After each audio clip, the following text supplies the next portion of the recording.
Baik, selamat pagi saudara-saudara. Kita lanjutkan perkuliahan tentang biologi oral yang tertunda di pekan lalu.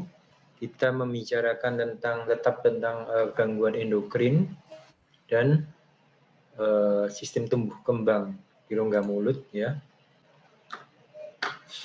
Anda sudah tahu bahwa diabetes mellitus itu diabetik itu karena tingginya glukosa di dalam plasma. Glukosa di dalam plasma itu tinggi karena insulin yang berfungsi memompa glukosa ke dalam sel itu terganggu. Bisa jadi yang terganggu insulinnya, produksinya berkurang. Dihasilkan di mana insulin? Mbak Kurnia? Masih ingat nggak?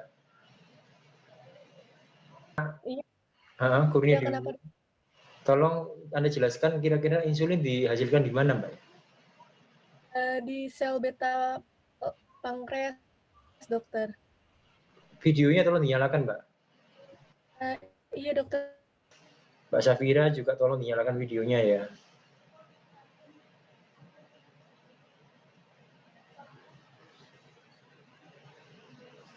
Gimana Mbak Kurnia? Wulan? Dihasilkan di? Insulin dihasilkan Sel di? beta, dokter. Sel beta kelenjar pankreas. Ya, gunanya untuk memasukkan glukosa di dalam plasma menuju sel hati dan sel otot.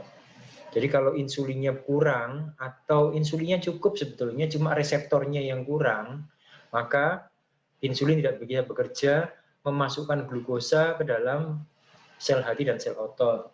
Kalau glukosa tidak bisa dimasukkan dalam sel hati dan sel otot dalam bentuk glikogen, maka kadar glukosa dalam plasma tinggi. Ini disebut dengan hiperglikemi. Ciri diabetik adalah hiperglikemi. Ya. Jadi kalau plasmanya diambil, darahnya, cairan plasmanya darahnya diambil, maka glukosa terlarutnya itu tinggi. Kalau Anda harus mengatakan tinggi, berarti Anda harus mengatakan normal berapa. Anda cari nanti, harga normal glukosa plasma puasa itu berapa, glukosa acak berapa, glukosa 2 jam makan berapa, ya. Jadi kalau orang yang glukosa, insulin dan sistemnya masih normal, kalau kita habis makan nasi atau kita habis makan gula, maka peningkatan glukosa plasma di dalam tubuh ini akan memacu sel beta pankreas mengeluarkan insulin, insulinnya akan memompa glukosa ke dalam sel hati dan sel otot dalam bentuk glikogen. Sehingga dalam waktu 2 jam kadar glukosa plasmanya kembali normal. Nah, sekarang kan kita ngomong diabetik ada 2 macam. Masih ingat nggak, Mbak Kurnia? Dwi Wulan. Anda sampai sekarang belum menyalakan video, ya? Anda masih ingat nggak diabetes ada berapa tipe? Masih ingat di file 1 dulu? Ada tipe 1, tipe 2. Tipe 1 itu yang gangguan insulin dan produksi insulinnya. Gangguannya di mana? Di sel beta pankreasnya. Sel beta. Oke, udah tahu ya. Kalau yang tipe 2, gangguannya di mana, Mbak?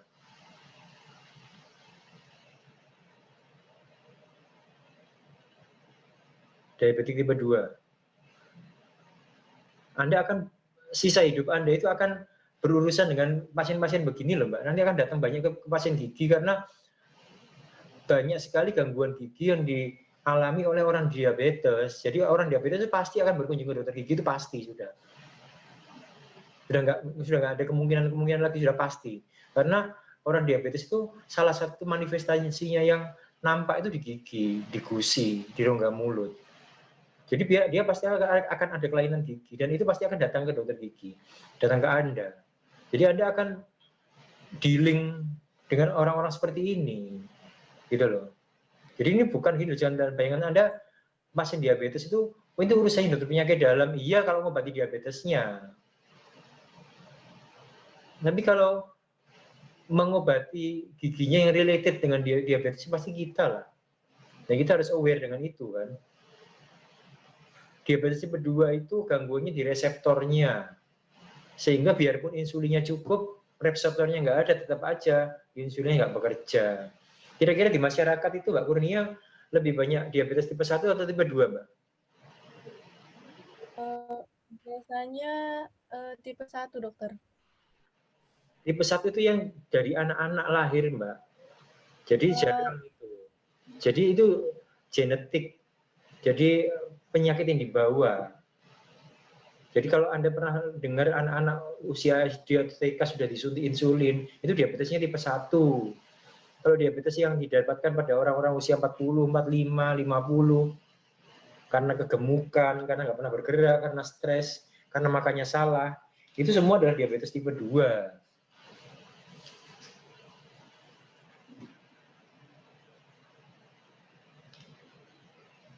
Gitu loh. Jadi diabetes tipe 2 itu gangguan reseptor itu karena gaya hidup ya, bisa karena ya sedikit banyak tentang gara-gara genetik ya bisa. Tetapi yang banyak di masyarakat adalah diabetes tipe 2 ya. Laki-laki sama perempuan banyak mana Mbak yang diabetes, Mbak?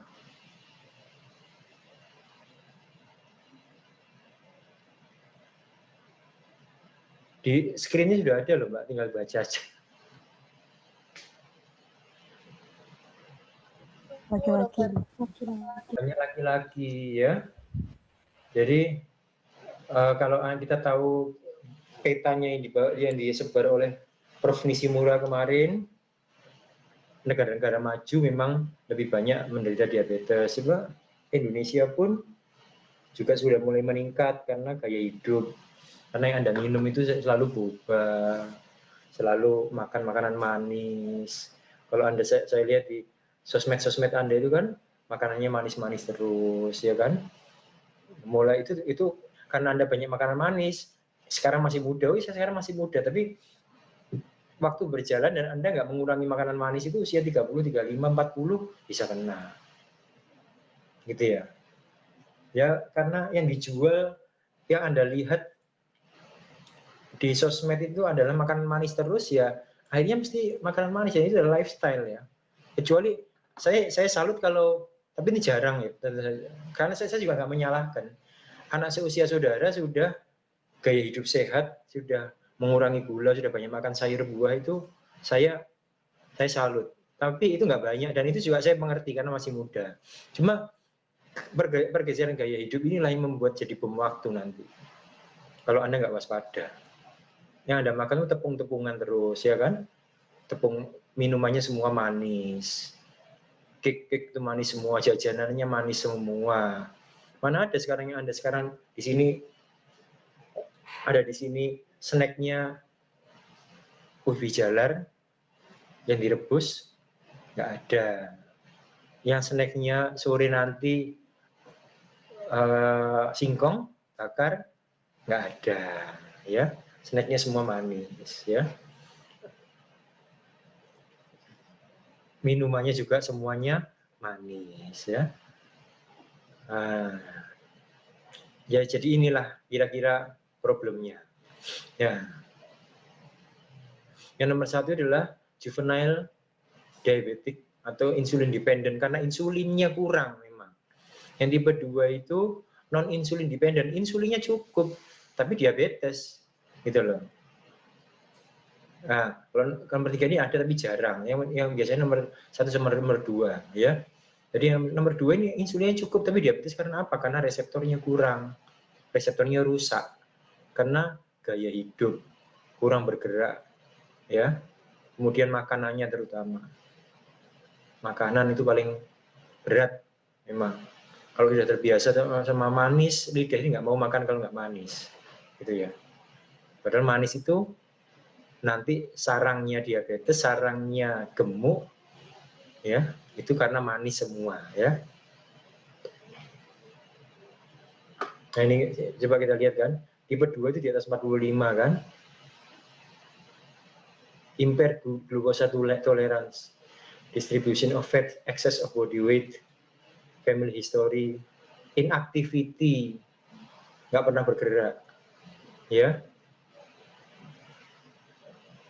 Kemudian kelebihan dari gula yang disimpan di dalam tubuh itu kan Anda banyak makan, bukan Anda sudah moga-moga bukan, Karena kita banyak makan gula, kita banyak makan tepung-tepungan, roti, cake, bakery, itu kan tepung semua itu sangat nggak bagus itu. Tepung itu sangat nggak bagus. Pasta, ya. Yang bagus apa dong kalau gitu? Kalau semua susahnya bagus ya nasi putih. Dalam jumlah normal nggak banyak ya. Nasi merah, umbi-umbian, tiwul kalau Anda tahu orang Jawa Tengah, singkong, ketela pohon, jagung, itu sumber-sumber karbohidrat yang gulanya nggak banyak. Kalau dari luar negeri ya oats, ya, gandum murni tapi bukan gandum yang punya rasa-rasa macam-macam itu bukan, ya, oats, ya. Kemudian banyak sekali, ya. Cuma memang rasanya ya begitu itu, ya. Jadi salah satunya itu tepung yang paling bahaya. Tepung itu kita semua banyak makan pizza ada tepungnya, bakery ada tepungnya, roti ada tepungnya, roti putih ada tepungnya. Ya, oke. Gejalanya adalah selalu haus, banyak minum dan selalu banyak makan. Tapi itu juga nggak selalu. Kemudian justru berat badannya menurun. Dulunya gemuk, kemudian setelah kena diabetes jadi menurun. Selalu capek-capek terus. Kemudian selalu sering infeksi tenggorokan, sering infeksi usus, sering diare, sering kulitnya sering infeksi, ya. Oleh karena itu dalam suasana COVID ini yang paling orang diabetes adalah orang yang punya risiko tinggi terhadap ini. Jadi kalau terpapar virus, dia lebih mudah terkena sakit daripada orang yang tidak diabetes. Oleh karena itu ya selalu dijaga lifestyle. Ya, makin lama makin muda diabetes itu. Kalau dulu 45, 50, sekarang sudah ada anak-anak seusia saudara yang sudah mulai kena diabetes tipe 2 juga sudah ada.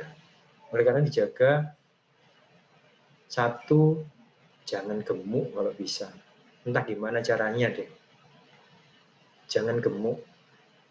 Apa yang bikin gemuk? Gula, tepung, itu bikin gemuk. Nasi yang banyak. Nasi apa yang bikin gemuk? Ya nasi macam-macam, nasi goreng, nasi yang berminyak-minyak itu bikin gemuk semua.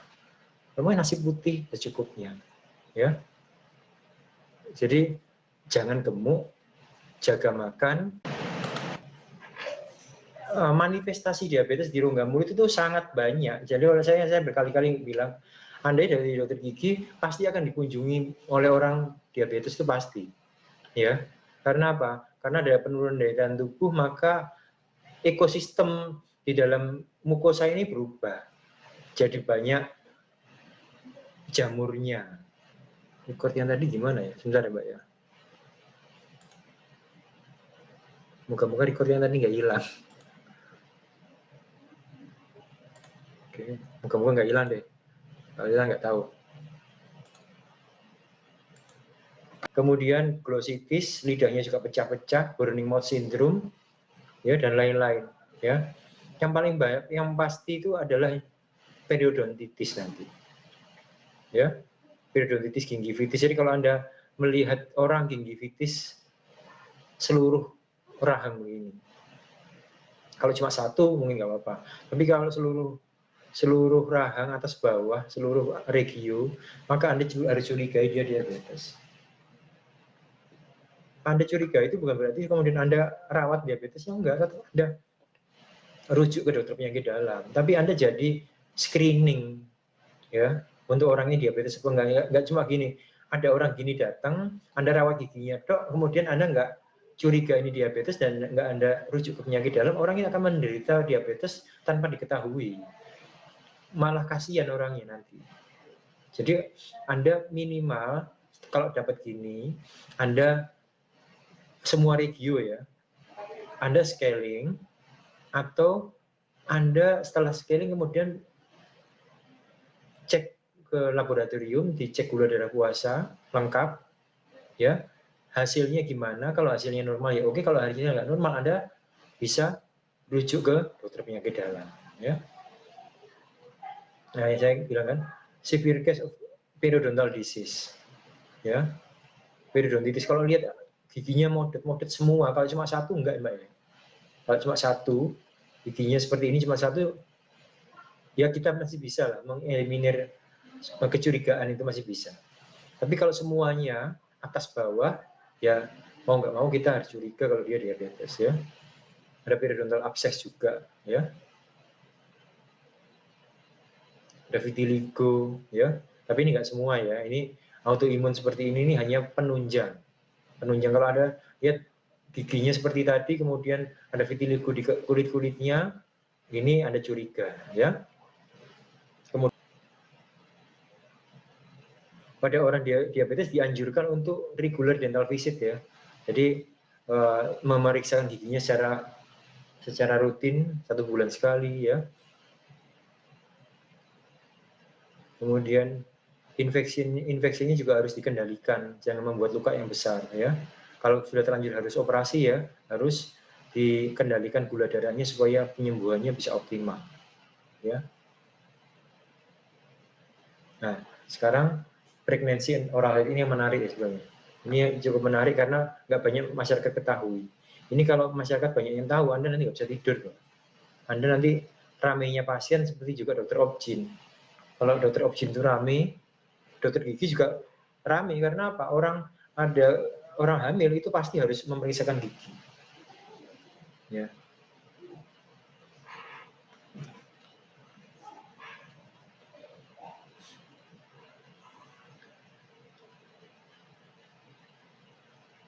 Jadi mengapa oral health itu harus dipromot, ditingkatkan pada orang yang hamil? Pertama, mencegah komplikasi, ya. Kedua, mencegah potensi karies pada anaknya nanti, ya. Kemudian mencegah atau mengurangi resiko, ini yang paling penting ini, Mbak. Low birth weight deliveries atau preterm, lahir sebelum waktunya, ya. Jadi bukan hanya giginya aja. Jadi orang hamil kenapa kok harus periksa gigi? Bukan karena supaya giginya nggak sakit aja, bukan. Tapi ada kaitannya dengan ini, ya. Ini banyak masyarakat yang nggak tahu. Jangan-jangan dokter giginya juga banyak nggak tahu, ya. Ini kalau masyarakat banyak yang tahu, Anda nggak bisa tidur. Karena pasiennya dokter Objin akan periksa ke dokter gigi juga. Nah, yang masalahnya kalau sudah ada keturunan, berarti kan yang membawa keturunan itu adalah ibu, ya, saudara-saudara sekalian yang perempuan-perempuan di sini, ya. Anda akan ngalami. Pertama, morning sickness, ya. Anda akan muntah-muntah kalau pagi hari. Nah, muntahan yang keluar itu kan asam. Asam itu akan berpengaruh negatif terhadap gusi, terhadap gigi. Mualnya asam yang keluar itu, ya. Pemaparan asam ini akan menghasilkan iritasi pada gusi, perlemahan pada enamel gigi sehingga giginya gampang terkena karies, erosi gigi, ya. Mengapa terjadi nausea atau vomiting ini, ada mual atau muntah ini pada bulan pertama atau bulan kedua dari kehamilan? Adalah perubahan hormon. Hormon apa? HCG, Human Chorionic Gonadotropin. Ini yang hormon yang berkembang, hormon yang mengembangkan plasenta, ya. Kalau HCG ini tinggi menandakan bahwa plasenta terbentuk, ya. The hormonal changes contributing somewhat to the gastrointestinal system. Jadi perubahan hormon itu akan mempengaruhi sistem pencernaan, menghambat pengosongan lambung, ya, memelankan, mestinya lambung itu kayak begah terus gitu loh, karena pengosongannya terganggu, kayak apa, kayak kembung terus gitu, ya. Kemudian morning sickness itu juga sebagai tanda awal kehamilan. Tadi gini, banyak orang mungkin Anda nggak bisa merasakan. Kemudian morning sickness akan mengurangi intake karbohidrat karena orang itu begah perutnya. Jadi nggak suka makan. Karena karbohidratnya kurang, maka energinya kurang. Kalau dia nggak waspada, maka bayinya akan tumbuh dalam kondisi kurang gizi, malnutrisi. Ya, kalau malnutrisi maka kalsiumnya kurang, kemudian zat-zat gizinya yang lain kurang dan bayinya tidak bisa bagus kualitasnya. Ya.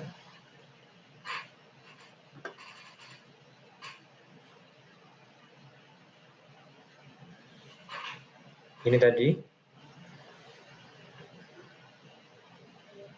muntahan tadi itu bisa membuat suasana pH dalam rongga mulut itu berkurang. Ya. Treatmentnya bagaimana? Ada yang mengatakan jangan langsung disikat, ya, tapi dikumur-kumur dulu. Kemudian hormonal efeknya karena ini HCG tadi, human gonadotropin, progesteron, dan estrogen. Nah ini kita lihat pada bulan pertama, bulan kedua ini HCG-nya tinggi, yang dulu nggak ada karena kita nggak hamil, karena seorang wanita itu nggak hamil kan 0 kan. Jadi posisinya Anda sekarang ini 0, nggak punya HCG. Tapi begitu hamil pada 1-2 bulan ini langsung melonjak pesat. Ini membuat kita jadi mual-mual. Ya. Hormonal efek ini menyebabkan tooth mobility, giginya agak goyang. Salivary change, salivanya bisa berkurang. Karena salivanya berkurang, asamnya tinggi, maka bakterinya jadi meningkat. Dan ada problem gusi. Jadi orang hamil muda itu kemungkinan besar akan ada problem gigi. Pertama, kemungkinan yang terbesar adalah problem periodontal, problem gusi. Yang kedua, kalau enamelnya nggak bagus, dia karies. Tapi karies itu kan bisa ditambal, dan kalau kariesnya pada tahap awal, dia kan nggak banyak menimbulkan masalah keradangan. Tapi kalau gusi kan bisa menimbulkan masalah keradangan yang pada akhirnya bisa memapar, menghasilkan LPS dan memapar, membahayakan janin. Ya. Ini buffer kali salivanya jadi menurun sehingga salivanya jadi asam. Ya. Mineral salivanya juga menurun, flow-nya juga menurun. Ya.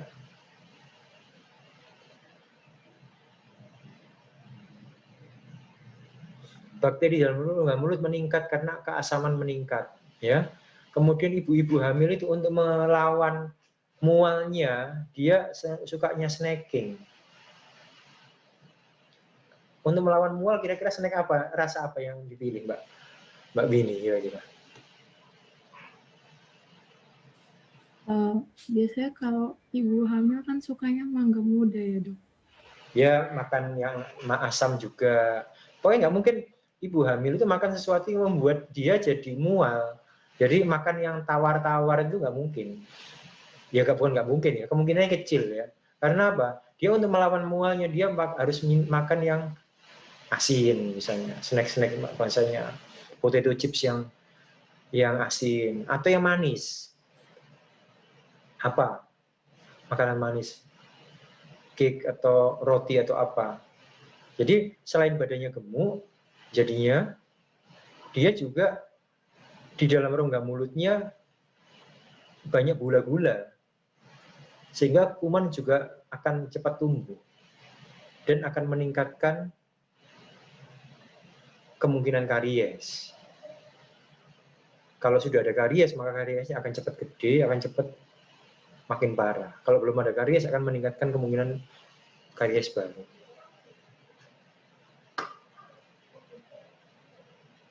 Yang ketiga adalah penurunan respon imun di saliva untuk melawan kuman tersebut. Karena lebih asam suasananya. Ya. Hormon-hormon tadi akan menyebabkan seperti ini. Oleh karena itu kita kenal dengan pregnancy gingivitis. Gejalanya hampir sama, nggak separah orang diabetes ya. Kalau orang diabetes itu bukan gingivitis, Mbak, tapi periodontitis. Jadi sudah menyerang tulang. Kalau ini biasanya gusi yang bengkak-bengkak aja, nggak sampai giginya kayak modot-modot, itu nggak sampai begitu. Ya. Tapi kondisi gingivitis ini juga sudah tidak baik lagi loh Mbak. Jangan meremehkan ini. Ini kan mudah berdarah. Karena apa? Karena ini meningkatkan faktor keradangan.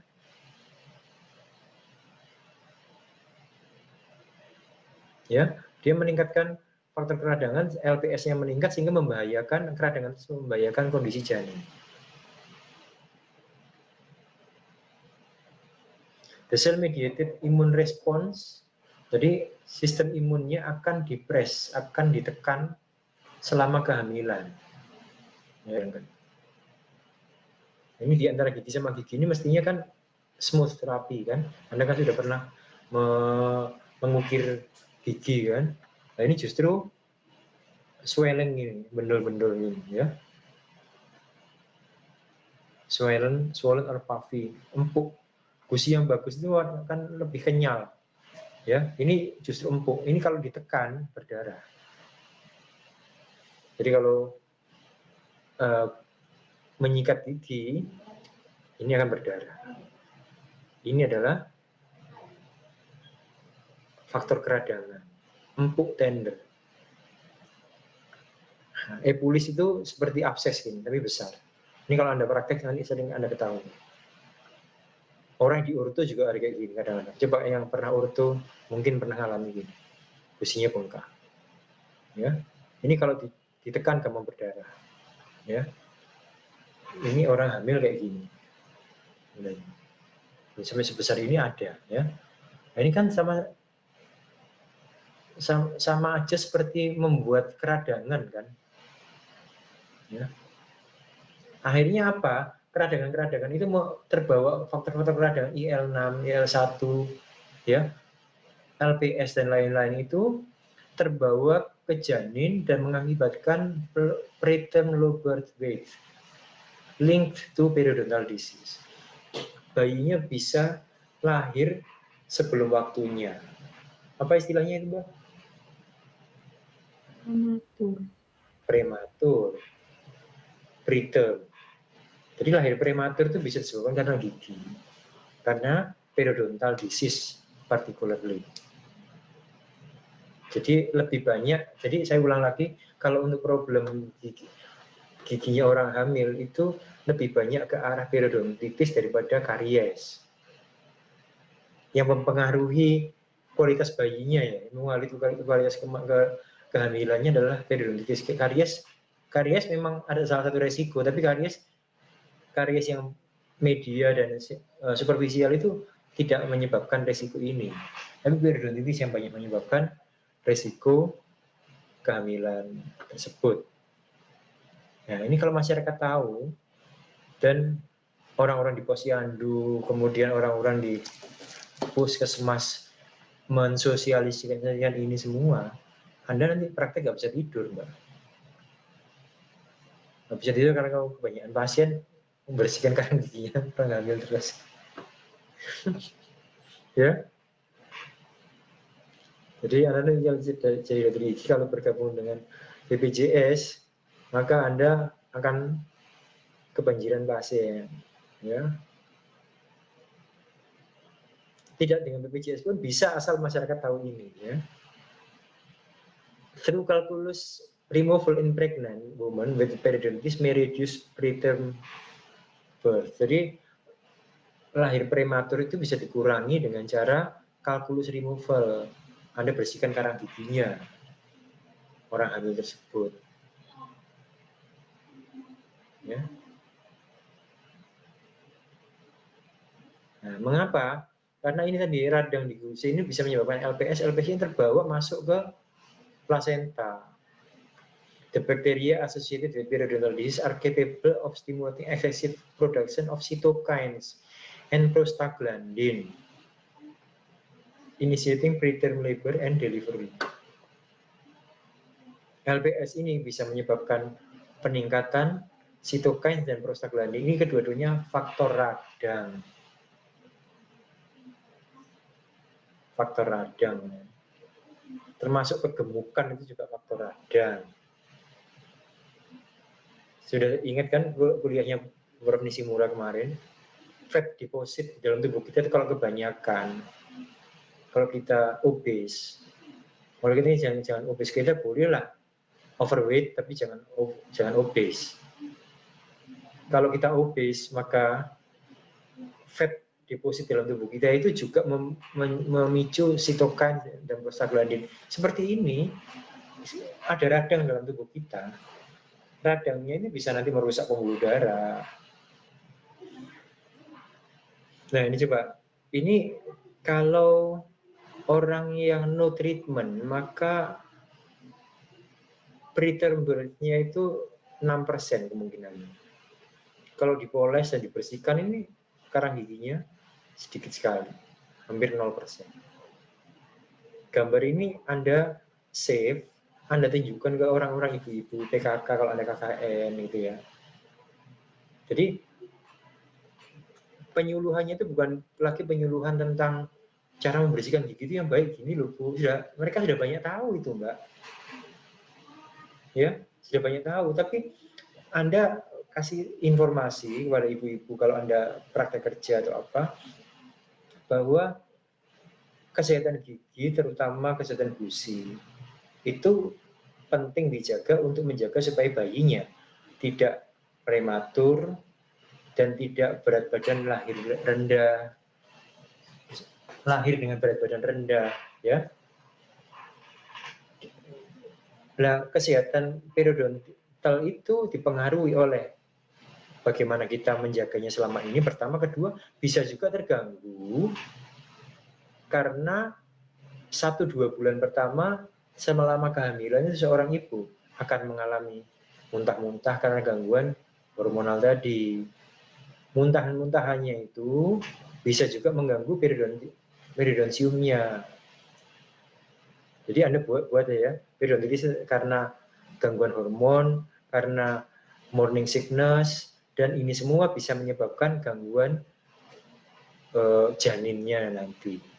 Nah kalau ibu-ibu ini banyak yang tahu, maka Anda sudah berkontribusi untuk menolong banyak ibu. Nanti Anda disuruh bikin paper nggak ini mata kuliah ini? Untuk modul memakai yang BO praktikum, Dok. Oh, memakai BO praktikum. Mestinya bikin naskah tentang ini bagus ya. Mestinya begitu ya. Nanti posisinya kalau Anda dalam praktek, posisinya kalau bisa tidak seperti ini ya, karena ini namanya supine hypotensive syndrome, ini menekan pembuluh darah di sini. Ya. Venous return-nya di sini berkurang sehingga suplai darah ke jantung juga berkurang, akhirnya tekanan darahnya menurun ya. Gejalanya adalah berkeringat dingin ya, merasa nggak enak, nanti Anda bingung, udah orangnya hamil tua, habis dibersihkan karena giginya, Dok saya kok ngeliang Dok, aduh bingung Anda nanti. Bingung nanti, yang keringetan bukan hanya pasiennya, dokternya juga keringat dingin nanti ya. Anda harus siap-siap dengan kondisi-kondisi begini ya. Oleh karena itu di dunia jadi begini ya. Salah satunya begini. Ini guideline for healthcare professional, pemeriksaan gigi yang rutin ya, jangan ditunda. Foto gigi aman ya. Kemudian radiografik aman, kemudian X-ray juga ya. Obat anestesi lokal juga aman ya. Yang tidak boleh itu meresepkan tetrasiklin, tapi sekarang jarang dokter gigi yang meresepkan tetrasiklin, kecuali Anda di daerah terpencil. Doxycycline, chloramphenicol, ya, aspirin dan ibuprofen ditakutkan alergi juga, ya. Oleh karena itu kalau ini dihindari. Analgesiknya apa? Paracetamol.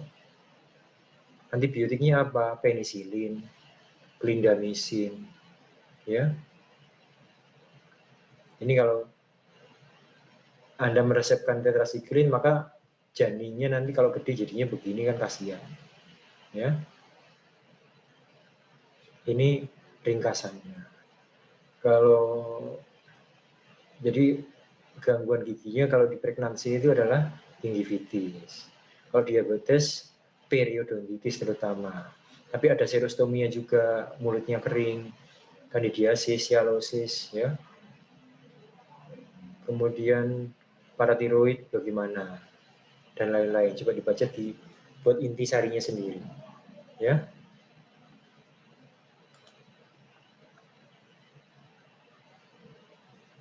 Saya kira cukup ya kuliah tambahan hari ini ya.